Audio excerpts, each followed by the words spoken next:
మీ అందరికీ నా వందనాలండి. ఈరోజు వాక్య సారాంశం ఏంటంటే, దేవుడికి మనం ఏ పరిస్థితిలో ఉండి ప్రార్థన చేసినా దేవుడు మన మనవి ఆలకించి మన పరిస్థితులన్నిటిని ఆయన మార్చగలిగే దేవుడు. మనకు శ్రమ దినమందు ఆయన ఆశ్రయదుర్గము.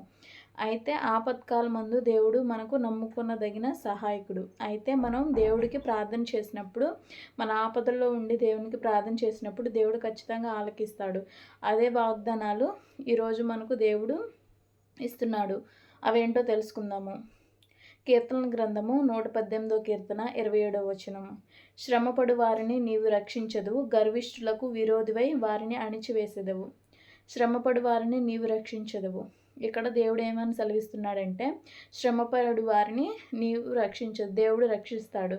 ఎవరైతే శ్రమలో, ఇబ్బందుల్లో, ఇరుకులో, ప్రతికూలత వాతావరణంలో ఎవరైతే ఉన్నారో అట్టి వారిని దేవుడు రక్షించే దేవుడు. నా దేవుడు రక్షించే దేవుడు. నీవు నేను ప్రార్థన చేసినప్పుడు ఆయన మన మొరను ఆలకిస్తాడు. నీవు నాకు ప్రార్థన చేయగా నేను నీ మొర ఆలకించితిని. దేవుడు మనకు సెలవిస్తున్నాడు. శ్రమపడు వారికి దేవుడు రక్షించే దేవుడు. మన దేవుడు ఎవరండి? రక్షించే దేవుడు. ఆయన సెలవిస్తున్నాడు కాబట్టి శ్రమ వచ్చినప్పుడే కాదండి, అన్ని విషయాల్లో దేవునికి ప్రార్థన చేయాలి. నీతిమంతులకి, విశ్వాసులకి శ్రమలు రావని కాదు, వస్తాయి. శ్రమ దినమందు దేవుడే మనకు ఆశ్రయదుర్గము. ఆయనే మనల్ని రక్షిస్తాడు. దాన్ని మనం ప్రార్థన ద్వారా జయించాలి. ప్రార్థన చేసినట్లయితే దేవుడు మనల్ని రక్షిస్తాడు. అలాగే దేవుడు మనల్ని తన రెక్కల చాటున భద్రపరిచే దేవుడు, మనల్ని దాచే దేవుడు. కీర్తనల గ్రంథము 27వ అధ్యాయము 5వ వచనం. ఆపత్కాలంలో ఆయన తన పర్ణశాలలో నన్ను దాచును, తన గుడారపు మాటున నన్ను దాచును, ఆశ్రయదుర్గము మీద ఆయన నన్ను ఎక్కించును. ఇక్కడ చూడండి, కీర్తనకారుడు ఏమని సెలవిస్తున్నాడు? ఆపత్కాలంలో ఆయన తన పర్ణశాలలో నన్ను దాచును, తన గుడారము మాటున నన్ను దాచును, ఆశ్రయదుర్గము ఆయన. అలాగే ఆయన నన్ను కాపాడును, ఆయన ఆశ్రయదుర్గము, ఆయన నన్ను దాచును అని ఇక్కడ కీర్తనాకారుడు సెలవిస్తున్నాడు. నా దేవుడు ఆయన అరచేతుల్లో మనల్ని చెక్కుకున్నాడు. ఆయన నిద్రపోడు, కునుకడు, నిద్రపోడని వాక్యం సెలవిస్తుంది కదండి. మన దేవుడు అనునిత్యం మన కొరకు ఆయన ఎదురు చూస్తూ ఉండే దేవుడు. మనం ప్రార్థన చేస్తే ఆయన ఆలకించే దేవుడు.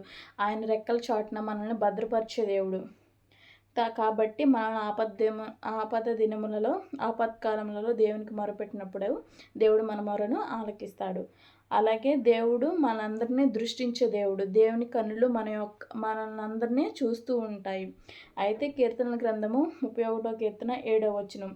నీవు నా బాధను దృష్టించి ఉన్నావు, నా ప్రాణ బాధలను నీవు కనిపెట్టి ఉన్నావు, కావున నీ కృపను బట్టి నేను ఆనందభరితుడినై సంతోషించెదను. ఎవరిని బట్టి మనం సంతోషించాలి? కొన్ని శ్రమలు, ఇబ్బందులు వచ్చినప్పుడు మనం కొంతమంది స్నేహితులను కానీ, బంధువులను కానీ ఆశ్రయిస్తూ ఉంటాము. కానీ ఆపత్కాలమందు ఎవరు మనకు ఆశ్రయదుర్గము? తండ్రి అయిన దేవుడే మనకు ఆశ్రయదుర్గము. దేవుడు మనల్ని బాధను దృష్టించి మన ప్రాణ బాధలను కనిపెట్టి ఆయన కృపను మనకు అనుగ్రహిస్తారు. అప్పుడు మనం ఆనందభరితులం అవుతాము. నీవు నేను సంతోషంగా ఉన్నప్పుడు స్నేహితులు, బంధువులు అందరూ ఉంటారు. కానీ బాధల్లో ఎవరు కొంచెం కూడా సహాయం చేయడానికి ముందుకు రారు. కొంతమంది చేస్తారనుకోండి, అది వేరే విషయము. కానీ కొంతమంది చేయరు. బాధల్లో ఉన్నప్పుడే కొంతమంది బంధువులు కానీ, స్నేహితులు కానీ దూరం ఉంటారు. కానీ ఇక్కడ మన బాధను దృష్టించి ఉన్నానని దేవుడు సెలవిస్తూ ఉన్నాడు. ఆయన మనకు ఆశ్రయదుర్గము. ఆయన్ని బట్టే మనం సంతోషించాలి. మనుషులను నమ్ముకున్నట్టు కంటే యెహోవాను ఆశ్రయించుట మేలని బైబిల్ గ్రంథం సెలవిస్తుంది కదండి. అలాగే మనుషులు నమ్ముకున్నట్టు కంటే యెహోవాని ఆశ్రయించుట మేలు. దేవునికి ప్రార్థన చేసినట్లయితే దేవుడు మన మొరను ఆలకిస్తాడు. దేవుడు మనల్ని ప్రతి భీతి నుండి, భయం నుండి ఆయన మనల్ని తప్పించే దేవుడు.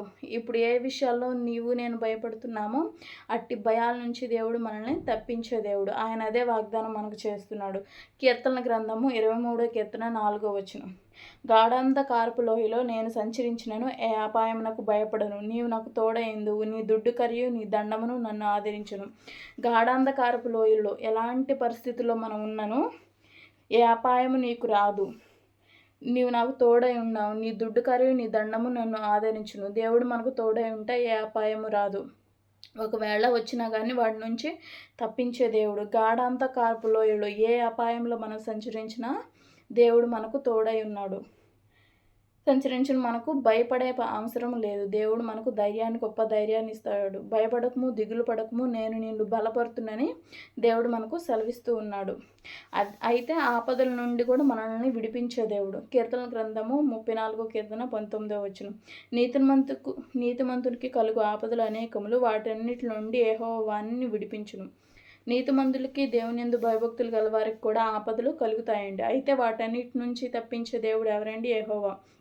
మన తండ్రి అయిన దేవుడు వాటన్నిటి నుంచి మనల్ని తప్పించే దేవుడు. ఇక్కడ అదే చెప్తున్నాడు, నీతిమంతునికి కలుగు ఆపదలు అనేకములు, అయితే వాటన్నిటిలో నుండి యెహోవా వానిని విడిపించును. ఎప్పుడు నేను ప్రార్థన చేసినప్పుడు దేవుడు వాటన్నిటిలో నుండి మనల్ని విడిపిస్తాడు. దేవుడు మనం కలిగిన భయముల నుండి విడిపిస్తాడు.